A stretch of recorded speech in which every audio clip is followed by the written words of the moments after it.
स्वागत दोस्तों, आगे चैनल के सामने मोतियों में चलेंगे। सबसे पहले सबसे बड़ी खबर बताएंगे दोस्तों, बिहार में भारतीय जनता पार्टी के विधायकों को गांव में विरोध का सामना करना पड़ रहा है दोस्तों। तो दूसरी ओर अब जनता दल यूनाइटेड के विधायकों को खुद के समर्थकों ने अपने बड़े नेता के सामने जमकर खरी खोटी सुनाई है दोस्तों, और बताएंगे कैसे अचानक ही जनता दल यूनाइटेड के कार्यक्रम में जोरदार बवाल हो गया मंत्री के सामने। और इसी के साथ में चलेंगे एक और बड़ी अपडेट की तरफ, जहां पर नीतीश कुमार के साथ जुड़े एक बड़े राजनीतिक परिवार के लोगों ने नीतीश कुमार को टाटा अलविदा बाय बाय बोल दिया है दोस्तों। इसी के साथ में चलेंगे एक और बड़ी खबर की तरफ, जहां पर बताएंगे कैसे बीजेपी को 30 विधायकों के टिकट काटने पड़ रहे हैं दोस्तों, और जबरदस्त एंटी इनकम्बेंसी से जूझ रही है भारतीय जनता पार्टी दोस्तों। इसी के साथ में चलेंगे एक और बड़ी अपडेट की तरफ, जहां पर आज बीजेपी के लोग बिहार बंद करके लोगों को परेशान करना चाहते हैं दोस्तों, जिसे लेकर विपक्ष की भी प्रतिक्रिया सामने आ गई है। एक एक करके चलेंगे आज की सारी बड़ी अपडेट की तरफ, सारी बड़ी जानकारी आप तक पहुंचाएंगे। लेकिन उससे पहले अगर आप भी मानते हैं कि जनता दल यूनाइटेड बिहार के अंदर जनता दल डिवाइडेड बन चुका है और धीरे धीरे करके पार्टी में फूट और ज्यादा बढ़ती चली जा रही है, अगर आप भी मानते हैं दोस्तों कि जेडीयू का हाल 2020 से भी बुरा होने वाला है और इस बार बदलाव डंके की चोट पर होगा, तो इस वीडियो को लाइक करके लाल बटन दबाकर चैनल को सब्सक्राइब करके बेल आइकन दबाकर कमेंट बॉक्स में अपनी राय जरूर लिखकर बताएगा दोस्तों। ज्यादा से ज्यादा वीडियो को शेयर कीजिएगा ताकि पल पल की पूरी अपडेट आप लोगों तक लगातार पहुंचती रहे दोस्तों। चलते हैं सबसे पहले सबसे बड़ी ब्रेकिंग न्यूज अपडेट की तरफ दोस्तों, जहां पर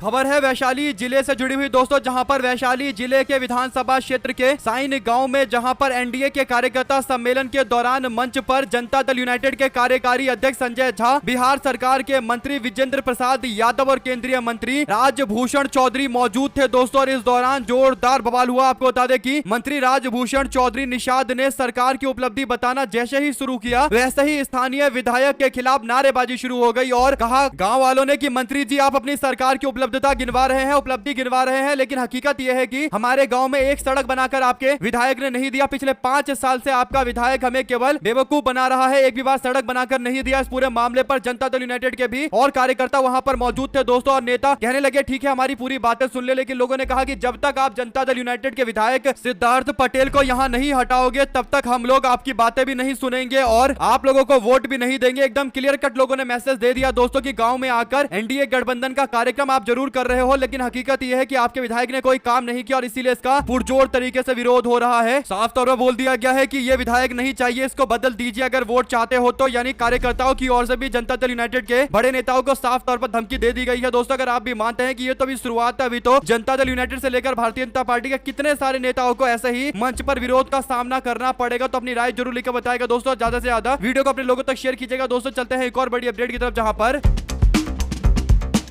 पूर्वी चंपारण के गोविंदगंज विधानसभा सीट पर इस बार नीतीश कुमार को एक तगड़ा झटका तब लगा दोस्तों जब नीतीश कुमार के समता पार्टी के दिनों से ही उनसे जुड़ा एक परिवार अलग हो गया है दोस्तों। आपको बता दें कि जनता दल यूनाइटेड की पूर्व विधायक मीना द्विवेदी ने जनता दल यूनाइटेड से दूरी बना ली है दोस्तों और इस्तीफा दे दिया है। पूर्व विधायक मीना देवी के इस्तीफे के बाद पार्टी को इस क्षेत्र के अंदर गोविंदगंज में और ज्यादा बुरे दिन देखने पड़ेंगे दोस्तों। आपको बता दें कि गोविंदगंज में पिछली बार कांग्रेस पार्टी के उम्मीदवार को बीजेपी के नेता सुनील मणि तिवारी ने चुनाव में हरा दिया था दोस्तों। इसके बाद ये सीट जीतने के लिए कांग्रेस पार्टी और इंडिया गठबंधन अपनी ताकत लगा रही है और ऐसे में जनता दल यूनाइटेड से एक परिवार जो यहां से कई बार विधायक रहा दोस्तों। आपको बता दें कि मीना देवी के साथ में उनके पति और उनके ससुर भी इस क्षेत्र के विधायक रहे हैं दोस्तों। ऐसे में पूरा का पूरा परिवार इस क्षेत्र से जुड़ा रहा है, तो उनका अच्छा खासा दबदबा है। अब देखते हैं कौन सी पार्टी में वो जाती है, लेकिन जेडीयू के लिए एक तगड़े झटके से कम नहीं है। 2 शब्द जरूर लिखकर बताएगा दोस्तों, और ज्यादा से ज्यादा वीडियो को अपने लोगों तक शेयर कीजिएगा ताकि पल पल की पूरी अपडेट आप लोगों तक लगातार इससे जुड़ी पहुंचती रहे दोस्तों। चलते हैं एक और बिग ब्रेकिंग न्यूज अपडेट की तरफ, जहां पर बिहार विधानसभा चुनाव की उल्टी गिनती शुरू हो गई है दोस्तों। राजनीतिक दलों ने इस पर विचार विमर्श करना शुरू कर दिया है। इसी कड़ी में केंद्रीय गृह मंत्री अमित शाह दिल्ली में बीजेपी के वरिष्ठ नेताओं के साथ एक बैठक करेंगे दोस्तों। इस बैठक में भारतीय जनता पार्टी के लोगों ने पीछे दिन क्या बातचीत की है कुछ खुलकर जानकारी सामने नहीं आई है दोस्तों, लेकिन अमित शाह के घर पर बैठक हुई थी। इसके बाद बताया गया है कि बैठक में दिलीप जायसवाल, उप मुख्यमंत्री सम्राट चौधरी, विजय कुमार सिन्हा, केंद्रीय मंत्री गिरिराज सिंह और नित्यानंद राय समेत कई वरिष्ठ नेता मौजूद रहे दोस्तों। सूत्रों का कहना है कि इस बैठक में मतदाता अधिकार अभियान की समीक्षा के साथ साथ संभावित बीजेपी के उम्मीदवारों के नाम को लेकर भी चर्चा की गई है। यानी दोस्तों राहुल गांधी के द्वारा निकाले गए मतदाता अधिकार अभियान से कितना प्रभाव बिहार के अंदर पड़ा है, इस बात का एनालिसिस किया जा रहा है, जबकि सबको पता है कि अच्छा खासा प्रभाव पूरे क्षेत्र में पड़ा है दोस्तों। बीजेपी के लोग चाहे कितनी कोशिश कर ले, लेकिन राहुल गांधी की यात्रा ने कहीं ना कहीं पार्टी के कार्यकर्ताओं को पूरी तरीके से एक्टिव कर दिया है। इंडिया गठबंधन सुपर एक्टिव होकर बिहार में चुनावी मैदान में उतरी हुई है दोस्तों। ऐसे में भारतीय जनता पार्टी को एंटी इनकम्बेंसी यानी सत्ता विरोधी लहर का जबरदस्त जबरदस्त डर सता रहा है दोस्तों। इन्हीं रिपोर्टों में बताया गया है कि बैठक के दौरान भारतीय जनता पार्टी के कम से कम 30 विधायकों के टिकट काटे जाने को लेकर चर्चा चली है। यानी 30 ऐसे विधायक है जिन्होंने कुछ कामकाज नहीं किया और केवल विधायक बने रहे, उनका कुछ खास विकास कार्य नहीं होने से जनता उनसे नाराज है। यानी 30 विधायकों का अगर टिकट बीजेपी काटना चाहती है दोस्तों, 77 के आसपास बीजेपी के पास विधायक है दोस्तों, तो समझ जाइए कि लगभग 40% से ज्यादा विधायकों के टिकट काटना चाहती है। 2 शब्द जरूर लिखकर बताएगा दोस्तों इस तरीके की रणनीति के बारे में, और ज्यादा से ज्यादा वीडियो को शेयर कीजिएगा दोस्तों। चलते हैं एक और बड़ी खबर की तरफ, जहां पर बिहार विधानसभा चुनाव के बीच में दोस्तों जनसुराज नाम की पार्टी यानी प्रशांत किशोर की पार्टी बिहार में अपनी ताकत दिखाने की कोशिश कर रही है और वो दावा करते हैं कि बिहार के 2025 के विधानसभा चुनाव में उनकी पार्टी एक शक्ति बनकर उभरेगी दोस्तों। हालांकि इस पर कई सारे पॉलिटिकल लोगों ने माना है कि ये पूरी तरीके से गलत है, ऐसा कुछ होना नहीं है और ये केवल हवाबाजी है और इसमें केवल ओवर कॉन्फिडेंस है। क्योंकि जब जनसुराज वालों से पूछा जाता है कि आप लोग क्या आर्थिक नीति बिहार के अंदर लागू करेंगे, तो इनके पास कोई जवाब नहीं है दोस्तों। प्रशांत किशोर से जब ये पूछा जाता है कि आपके चुनाव प्रचार करने के लिए बिहार में इतना पैसा खर्च करके यात्रा निकालने के लिए कौन आपको पैसा दे रहा है, कौन है जो फ्री में आपको करोड़ों रुपए मुहैया करवा रहा है इस तरीके की यात्रा निकालने के लिए, तो इस पर वो कोई जवाब नहीं देते दोस्तों और गोल मटोल करने की कोशिश करते हैं, गोलमोल करने की कोशिश करते हैं। इसके बाद प्रशांत किशोर ने पिछले उपचुनाव में 4 सीटों पर अपने उम्मीदवार उतारे थे दोस्तों, और कोई 10वीं पास, कोई 12वीं पास था और कोई अनएजुकेटेड था। इस तरीके की स्थिति थी प्रशांत किशोर के उम्मीदवारों की दोस्तों। इससे एक बात क्लियर हो गया है कि प्रशांत किशोर नई राजनीति करने नहीं बल्कि भाजपा की राजनीति करने आए हैं। उनका काम केवल एक ही दिखाई देता है कि वो जैसे तैसे बिहार के अंदर इंडिया गठबंधन के समर्थन में जो वोट जाने वाले हैं उसको डाइवर्ट करके अपनी ओर खींचा जाए। यानी दोस्तों इंडिया गठबंधन की सरकार बनाने के लिए जो सत्ता विरोधी लहर का वोट है वो जाना चाहता है, तो उनको अपनी ओर डाइवर्ट करना चाहते हैं प्रशांत किशोर। लेकिन लोग धीरे धीरे करके समझ चुके हैं कि प्रशांत किशोर बिहार आए नहीं है बल्कि भेजे गए हैं, और आप लोग जानते हैं कि इन्होंने भेजा होगा दोस्तों। इससे पहले भी जब 2020 के चुनाव हुए थे तो एक अचानक से तीसरा गठबंधन बन गया था, जिसके कारण इंडिया गठबंधन को 10-12 सीटों का नुकसान हुआ और बाद में बीजेपी की सरकार बन गई। कुछ उसी तरीके का एक्सपेरिमेंट बिहार में अभी प्रशांत किशोर के मद्देनजर हो रहा है दोस्तों। आपको बता दें कि प्रशांत किशोर अब और ज्यादा धीरे धीरे करके एक्सपोज होते चले जा रहे हैं। पहले लोगों ने कहा कि प्रशांत किशोर जानबूझकर अपना पूरा नाम नहीं बताते क्योंकि उनके नाम के पीछे पांडे है और वो ये नहीं बताना चाहते कि वो सवर्ण समाज से आते हैं, क्योंकि उनको पता है कि बिहार में सवर्ण समाज के लोगों का ज्यादा वोट नहीं है, तो इसीलिए वो अपना नाम छुपाते हैं। इस पर कई और सवाल उनसे पूछे गए तो वो कहने लगे कि नाम में क्या रखा है, मुद्दे तो मैं सही उठाता हूँ। इसके बाद लोगों ने उम्मीद की कि शायद वो सही बात बोल रहे होंगे, लेकिन अब धीरे धीरे करके और ज्यादा एक्सपोज हो गए हैं दोस्तों। खबर ये सामने आ रही है कि जनसुराज पार्टी के नेता प्रशांत किशोर करगहर सीट से विधानसभा का चुनाव लड़ने वाले हैं दोस्तों। इंटरव्यू क्लिप्स और टीवी पैकेज से इस बात का हवाला किया जा रहा है। आपको बता दें कि वह अपनी जन्मभूमि करगहर से चुनाव लड़ना चाहते हैं दोस्तों। हालांकि इस सीट को लेकर सवाल इसलिए खड़ा हो रहा है क्योंकि ये वो सीट है जो ब्राह्मण और राजपूत समाज के बाहुल्य वाली सीट है दोस्तों। इसमें उनकी बड़ी आबादी है ब्राह्मण और राजपूत समाज के लोगों की। वर्तमान में यहाँ से कांग्रेस पार्टी के नेता संतोष कुमार मिश्रा विधायक है दोस्तों। जेडीयू के वरिष्ठ नेता दूसरे नंबर पर रहे थे। तो कुल मिलाकर इस सीट पर कांग्रेस पार्टी के उम्मीदवार को चुनौती देकर कहीं ना कहीं कोशिश कर रहे हैं कि इस सीट को अपने खाते में किया जाए। प्रशांत किशोर की ये तैयारी साफ तौर पर बताती है कि वो डरते हैं और दूसरी सीटों पर चुनाव लड़ने से। दोस्तों अगर आप भी मानते हैं कि अगर प्रशांत किशोर को वाकई लगता है कि वो मुद्दों के आधार पर राजनीति कर रहे हैं और जनता उनको मुद्दों के आधार पर वोट देगी, कोई जाति धर्म के नाम पर नहीं, तो फिर उनको ऐसी सीट ढूंढनी चाहिए जो उनके लिए कोई सवाल खड़ा ना करे दोस्तों। ओबीसी डोमिनेटेड सीट पर चुनाव लड़ लेना चाहिए या फिर एससी डोमिनेटेड सीटों पर या फिर पूर्णिया और जो सीमांचल के क्षेत्र है दोस्तों जहां पर ज्यादातर मुस्लिम समाज के लोगों की आबादी है वहां से चुनाव लड़के देखना चाहिए। कुल मिलाकर प्रशांत किशोर एकदम सेफ तरीके से अपनी राजनीति करना चाहते हैं दोस्तों। उसके बाद वो दावा करते हैं कि वो धर्म जाति की राजनीति नहीं करते। अगर आप भी मानते हैं कि प्रशांत किशोर को तेजस्वी यादव को जो चुनौती वो देने की कोशिश कर रहे थे वो स्वीकार करके राघवपुर से ही चुनाव लड़के दिखाना चाहिए, तो अपनी राय जरूर लिखकर बताएगा दोस्तों। अगर आप भी मानते हैं कि प्रशांत किशोर बिहार आए नहीं है, भेजे गए हैं, तो अपनी राय जरूर लिखकर बताएगा। चलते हैं एक और बड़ी अपडेट की तरफ, जहां पर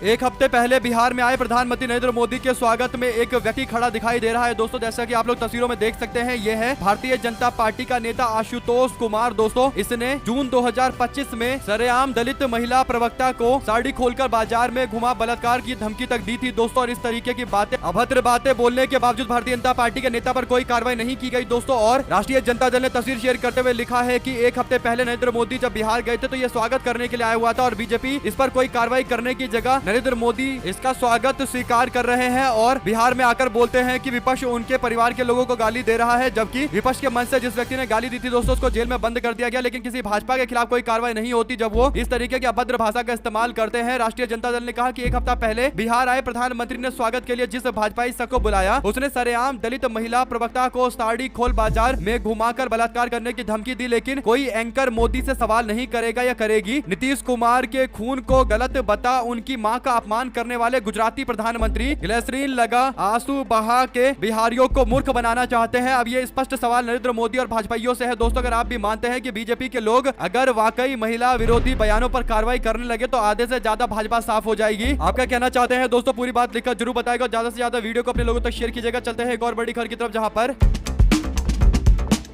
प्रधानमंत्री नरेंद्र मोदी और उनकी मां के खिलाफ किए गए कथित अभद्र भाषा के इस्तेमाल के मुद्दे को लेकर एनडीए गठबंधन के लोग अब महिला शाखा के तहत मैदान में उतरकर अब 4 सितंबर यानी आज 5 घंटे बिहार बंद का आह्वान कर रहे हैं दोस्तों। दरभंगा में राहुल गांधी की वोटर अधिकार यात्रा के दौरान कांग्रेस पार्टी के मंच पर एक व्यक्ति घुसकर उल्टी सीधी बातें बोलने लगता है दोस्तों। बाद में उसको हटाकर जेल में भी बंद कर दिया गया पुलिस के द्वारा। फिर बीजेपी के लोग अब बिहार बंद करके लोगों को परेशान करने की कोशिश कर रहे हैं। एक तरीके से भाजपा की सरकार राज्य में और कार्रवाई हो गई है दोस्तों। इसके बावजूद भाजपा के लोग जानबूझकर बवाल खड़ा कर रहे हैं ताकि आगामी विधानसभा चुनाव में सारा मुद्दा इसी के इर्द गिर्द बन जाए कि मोदी के परिवार के लोगों को गाली दे दी गई। भाजपा नहीं चाहती है कि मुद्दों के आधार पर चुनाव हो। अगर आप भी मानते हैं कि बीजेपी कितनी कोशिश कर ले, लेकिन अब जनता बिहार की समझ चुकी है कि ये घूम फिरकर चाहते हैं कि गाली गलौज कर दिया गया, अपमान कर दिया गया, इन्हीं बातों पर मुद्दे चले जाए और इन्हीं बातों पर चुनाव हो जाए और भारतीय जनता पार्टी के 20 साल के कुशासन के बारे में कोई सवाल ना पूछे। लेकिन बिहार की जनता बहुत होशियार है दोस्तों। बीजेपी अगर एक कदम चलती है तो बिहार की जनता 2 कदम आगे चलती है। उनको पता है कि ये किस तरीके की साजिश रच रहे हैं और उसी हिसाब से करारा जवाब भी दिया जाएगा। डंके की चोट पर जवाब दिया जाएगा। 2 शब्द जरूर लिखकर बताएगा दोस्तों। ज्यादा से ज्यादा वीडियो को शेयर भी कीजिएगा। चलते हैं एक और बड़ी अपडेट की तरफ, जहां पर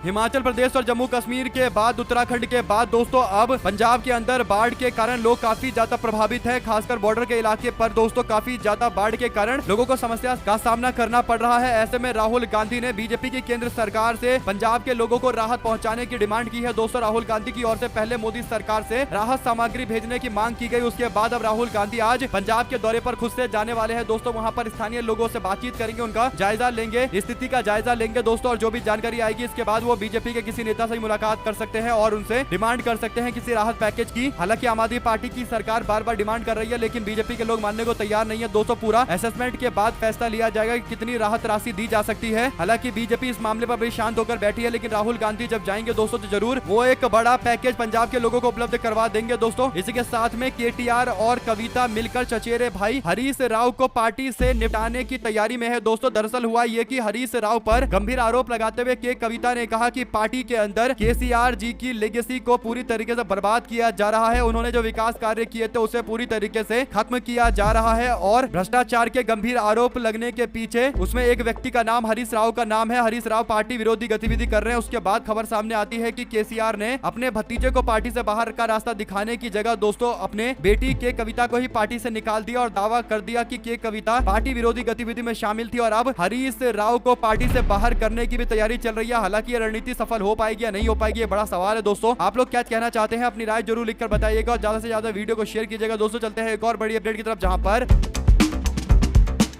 बिहार विधानसभा चुनाव से पहले नरेंद्र मोदी को मां की गाली देने का ये मुद्दा राजनीतिक मुद्दा बनता जा रहा है दोस्तों। इस बात को बार बार बीजेपी के लोग प्रमोट करने की कोशिश कर रहे हैं। बिहार विधानसभा में नेता प्रतिपक्ष राष्ट्रीय जनता दल के नेता तेजस्वी यादव ने इस मामले पर नाराजगी जाहिर की। तेजस्वी ने कहा कि किसी की मां को अपशब्द बोलना गलत है। प्रधानमंत्री नरेंद्र मोदी पर तंज कसते हुए तेजस्वी ने कहा कि जब मुख्यमंत्री नीतीश कुमार के डीएनए पर सवाल उठाया गया था और मुझे माँ बहन की गालियां दी गई थी तब प्रधानमंत्री मोदी कहाँ थे? तेजस्वी यादव ने कहा कि माँ तो माँ होती है, माँ शब्द जुबान पर आते ही कितना सुकून मिलता है। जो बेजुबान है माँ तो उनकी भी होती है। किसी को भी किसी की भी माँ बहन के प्रति अपशब्द बोलना नहीं चाहिए। इस दुनिया में मौजूद हर इंसान, जीव जंतु, पशु पक्षी सभी माँ की ही पैदाइश है। हम सभी लोगों ने किसी की भी माँ के बारे में अपशब्द या उल्टा सीधा नहीं बोलना चाहिए। अपशब्द बोलने के पक्षधर भी हम लोग नहीं है, ना ही हमारे ऐसे संस्कार है। प्रधानमंत्री नरेंद्र मोदी से सवाल करते हुए उन्होंने कहा कि बीजेपी के नेताओं के द्वारा महिलाओं का अपमान किया जाता है, तब प्रधानमंत्री क्यों चुप्पी साध कर बैठते हैं। इसके बाद नरेंद्र मोदी के कुछ बयान याद दिलवाए गए हैं दोस्तों, जिसमें नरेंद्र मोदी ने जो कहा था कांग्रेस पार्टी की माताओं को लेकर दोस्तों, कांग्रेस पार्टी की महिला नेत्रियों को लेकर कांग्रेस की विधवा शब्द का इस्तेमाल किया था, फिर जर्सी गाय शब्द का इस्तेमाल किया था। ऐसे ही 50 करोड़ की गर्लफ्रेंड का शब्द का इस्तेमाल किया था, वहां पर भी महिला का अपमान किया गया था। तो भाजपाइयों को कम से कम महिला सम्मान के बारे में ज्ञान नहीं देना चाहिए दोस्तों। प्रज्वल रेवन्ना को कौन नहीं जानता, जिस पर 2000 महिलाओं के बलात्कार करने और सीडी बनाने के गंभीर आरोप लगे थे। उसके बाद कोर्ट ने सजा भी सुना दी दोस्तों, लेकिन भारतीय जनता पार्टी के एनडीए गठबंधन के सहयोगी पार्टी से वो चुनाव लड़ रहा था। नरेंद्र मोदी प्रचार करने भी गए थे। ये बातें अगर भाजपाइयों से पूछ लिया जाए दोस्तों तो उनके मुंह से एक शब्द नहीं निकलता। बाकी वो कहते हैं कि हम तो बिहार ही बंद कर देंगे। नरेंद्र मोदी जी का अपमान कैसे किया गया, आप लोग अपनी राय जरूर लिखकर बताएंगे दोस्तों। पूरे प्रकरण पर चलते हैं एक और बड़ी अपडेट की तरफ, जहां पर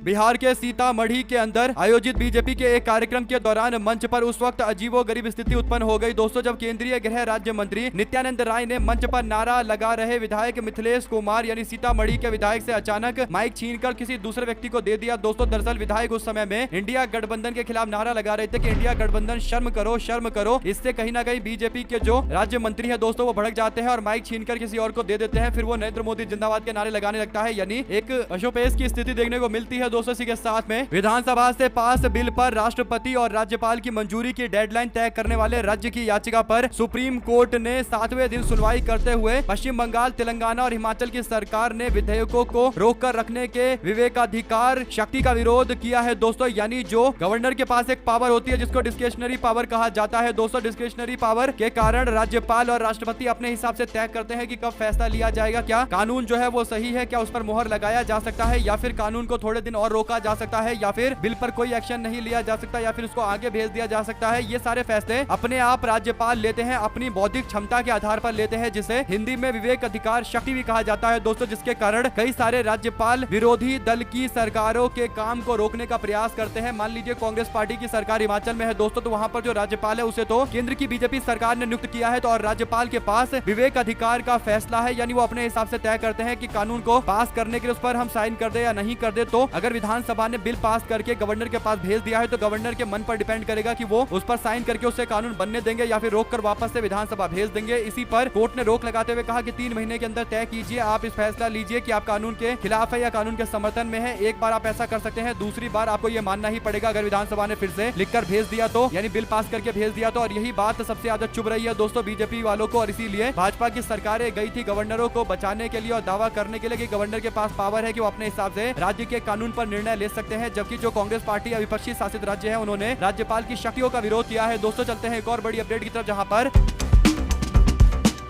बिहार में विधानसभा चुनाव को लेकर राजनीतिक हलचलें तेज है दोस्तों। पिछले कई दिनों से ये कयास लगाए जा रहे थे कि मुख्यमंत्री नीतीश कुमार के बेटे निशांत जल्द ही राजनीति में कदम रख सकते हैं। अटकलें तो यहाँ तक लगाई जा रही थी कि निशांत इस बार विधानसभा का चुनाव भी लड़ेंगे। निशांत कुमार के पक्ष में पटना में पोस्टरबाजी चल रही थी दोस्तों। ऐसे में जनता दल यूनाइटेड के राष्ट्रीय कार्यकारी अध्यक्ष संजय झा ने कहा कि मुख्यमंत्री नीतीश कुमार के पुत्र निशांत कुमार राजनीति में नहीं आएंगे। बुधवार को एक डिजिटल चैनल से बात करते हुए संजय झा ने इस बात को स्पष्ट किया है कि जो भी कयास लगाए जा रहे हैं या फिर समर्थकों के द्वारा जो पोस्टर लगाए जा रहे हैं, बैनर लगाए जा रहे हैं और माहौल बनाने की कोशिश की जा रही है, ऐसा बिल्कुल नहीं है। वो चुनावी मैदान में नहीं उतरेंगे। हालांकि दोस्तों जनता दल यूनाइटेड वालों के लिए बुरी खबर है, क्योंकि सबको पता है कि बीजेपी के लोग नीतीश कुमार को हटाकर खुद का मुख्यमंत्री बनाना चाहते हैं, और अगर नीतीश कुमार शासन नहीं कर पाएंगे आगे तो फिर उनके बेटे को जिम्मेदारी मिलनी चाहिए, वरना जनता दल यूनाइटेड आराम से टूट जाएगी। दोस्तों आपकी क्या राय है पूरे मामले पर, 2 शब्द जरूर लिखकर बताइएगा। चलते हैं एक और बड़ी अपडेट की तरफ, जहां पर कांग्रेस पार्टी के नेता पवन खेड़ा ने इलेक्शन कमीशन ऑफ इंडिया पर आरोप लगाया और कहा कि 2 दिन के बाद मुझको ये नोटिस थमाया गया है। दरअसल दोस्तों एसआईआर के मुद्दे को लेकर उन्होंने एक प्रेस कॉन्फ्रेंस किया था और पवन खेड़ा ने दिल्ली में 2 जगह वोटर कार्ड के